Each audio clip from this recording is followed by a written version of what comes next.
नाज़रीन अस्सलाम वालेकुम, आप देख रहे हैं ज़ाविया। मैं आपका मेज़बान गालिब सुल्तान। नाज़रीन, जो मौलाना साहिब हैं वो झूठ बोलने से बिल्कुल भी इज्तनाब नहीं कर रहे और बड़ी ढिठाई के साथ बड़ा खुल के जो है ना वो खुला खुला झूठ जो है वो बोले जा रहे हैं। और अब उन्होंने ये कहा है कि सऊदी अरब और चाइना इस बात पर खुश हैं कि हमने इमरान खान को इक़्तिदार से फारिग कर दिया है और ये चीज़ उन्हें बड़ी रास आ रही है और वो ये नहीं चाहते कि इमरान खान को जो है आप वापस इक़्तिदार में लेके आएँ।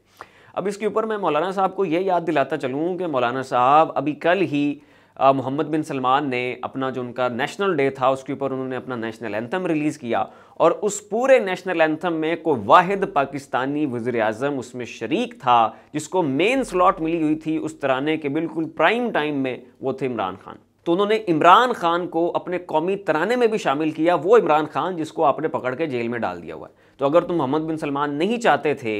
कि इमरान खान इक़्तिदार में रहें तो इमरान खान को जेल में डालने के बावजूद क्यों उस मुजरिम शख्स को जो है वो अपने कौमी तराने के मेन स्पॉट पर जाके जो है वो उसकी वीडियो लगा रहे हैं और उसकी तस्वीरें लगा रहे हैं।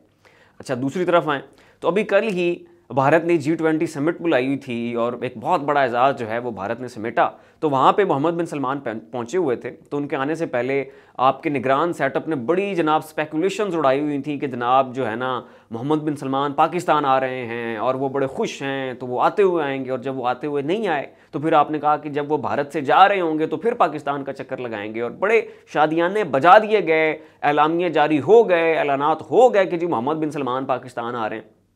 लेकिन आपने एड़ी चोटी का जोर लगाया, आपने नाक से लकीरें लगाई, आपसे जो बन सकता था आपने किया, लेकिन मोहम्मद बिन सलमान पाकिस्तान नहीं आए। और उन्होंने ये इनडायरेक्ट वे में मैसेज दिया है कि भाई हमारा आपका अब कोई लेना देना नहीं है। एक तो आप बैंकरप्ट हैं, फिर दूसरा आपके पास ट्रांसपेरेंसी नहीं है, फिर आपके मुल्क के पल्ले ही कुछ नहीं है।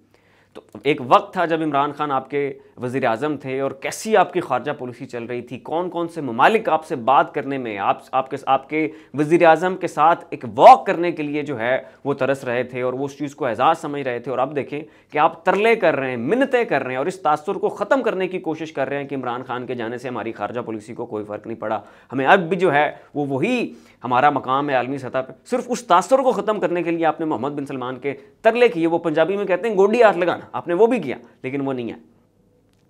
तो आगे अगर आप चलें तो जनाब ये जो चाइना है, इनके गुज़श्ता दिनों जिनके कौंसल जनरल हैं उन्होंने ARY न्यूज़ से खिताब करते हुए कहा, नाज़रीन ये जुमले सुनिएगा, ये बड़ी पंच लाइन है जो उनके कौंसल जनरल ने कही। उसने कहा कि तमाम तर सियासी जमातों को इलेक्शंस में ऑन बोर्ड लें, किसी जमात के साथ भी नारवा सलूक ना हो, किसी जमात को भी आप दीवार के साथ ना लगाएं, CPAC खतरे में हैं, बैरूनी साजिशें इन्वॉल्व हैं, बैरूनी ताकतें इन्वॉल्व हैं कि CPAC को नुकसान पहुंचाया जाए और हमें इस चीज़ के ऊपर बड़े खदशात हैं। हम चाहते हैं चाइना पाकिस्तान की दोस्ती फ्लरिश करे, ये हमारी ख्वाहिश है, लेकिन बैरूनी ताकतें ये नहीं चाहती। अब इसको आप दोबारा डिकंस्ट्रक्ट करें। एक तरफ उनका कहना है कि CPAC खतरे में है, बैरूनी साजिश है, बैरूनी ताकतें इन्वॉल्व हैं, वो नहीं चाहते कि चाइना और पाकिस्तान की दोस्ती फ्लरिश करे बड़े, और साथ उनका ये कहना कि सब सियासी जमातों को ऑन बोर्ड लें, सियासी ये जो इंतखाबात हो रहे हैं इसमें ट्रांसपेरेंसी होनी चाहिए, किसी भी जमात को आप दीवार के साथ नहीं लगा सकते। अब इन सब बयानात को आपस में जोड़ें और निकालें नतीजा कि यहाँ पे चाइना के कौंसल जनरल का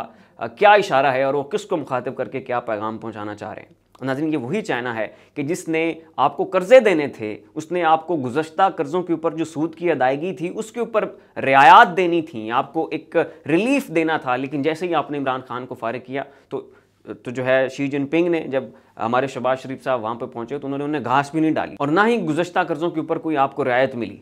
तो ये है नाज़रीन इमरान खान के बगैर आपकी वैल्यू, आपकी वक़्त, और ऐसे ये पूरी दुनिया आपको देख रही है। दुनिया का कोई मुल्क आपको अपने मुल्क के दौरे के ऊपर नहीं बुला रहा और आपके मुल्क में आना ये तो बहुत दूर की बात है। और इस वक्त आप देख लें OIC का इजलास हो रहा है गज़ा की मौजूदा सूरत हाल के ऊपर और उसमें काकड़ साहब जो है एंड वाली लाइन की एंड वाली नुक्कर के ऊपर खड़े हुए हैं। और एक वक्त था जब इमरान खान आपके वज़ीर आज़म थे तो वो फ्रंट लाइन पे बड़े लीडर्स के साथ खड़े होते थे, कभी वो प्यूटन के साथ होते थे, कभी वो तैयब उर्दगान के साथ खड़े होते थे, कभी वो इब्राहिम रईसी के साथ खड़े होते थे, कभी वो दुनिया के और किसी भी बड़े लीडर के साथ खड़े होते थे। ये वही इमरान खान है कि जिनका हाथ पकड़ने के लिए महातीर मोहम्मद की ज़ौजा कहती हैं, can I hold your hand your majesty, can I hold your hand your excellency.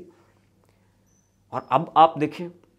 तमाशा बन चुका है। कोई मुल्क आपके मुल्क का दौरा नहीं करना चाहता, आपको बुलाया नहीं जा रहा कि आप हमारे मुल्क का दौरा करें, कोई आपको फ़ोन कॉल नहीं आ रही, आपके तमाम तर तजारती मामलात जो है वो बैकएंड पे चले गए हैं। आपका IMF जो है वो आपके साथ एक अच्छी डील स्ट्राइक करने के लिए तैयार नहीं है, और वही IMF इमरान खान को दरमियान में लाए बगैर आपको पैसे नहीं देता। तो आप एक इतनी बड़ी हकीकत के खिलाफ इतना बड़ा झूठ और बहतान कैसे बांध सकते हैं कि चाइना और सऊदी अरब जो है वो नहीं चाहते कि इमरान खान वापस इक़्तिदार में आए, और वो इस चीज़ के ऊपर खुश हैं। और जो ग्राउंड रियलिटीज़ हैं और जो आपके इस बयान के जो काउंटर एविडेंस है वो मैंने आपके सामने रख दिया है कि वो क्या चाहते हैं और उन्होंने कैसे कैसे ये मैसेज कन्वे किया है पाकिस्तान की गवर्नमेंट को कि हमारी ख्वाहिश क्या है, इस खित्ते के लिए बेनिफिशियल क्या है, और हमारा जो ब्लॉक है उस सब के जो इज्तिमाई मफादात हैं वो कैसे जो है वो चलने हैं, और वो किस ब्लॉक में चलने हैं और किस शख्स के आने से चलने हैं। तो मैंने कहा मौलाना साहब को यहाँ पे मैं याद दिलाता चलूँ और अपने अवाम को भी बताता चलूँ कि मौलाना साहब जो हैं वो कैसे थोक में जो है वो झूठ बेचे जा रहे हैं अपने जो उनके सपोर्टर्स हैं उनको। तो फिलहाल के लिए नाज़रीन इतना ही। ऐसी मज़ीद अपडेट्स देखने के लिए देखते रहिए हमारा यूट्यूब चैनल, फेसबुक पेज। अपना और अपने अजीज़ों और क़रीब का ख्याल रखिएगा। अल्लाह हाफ़िज़।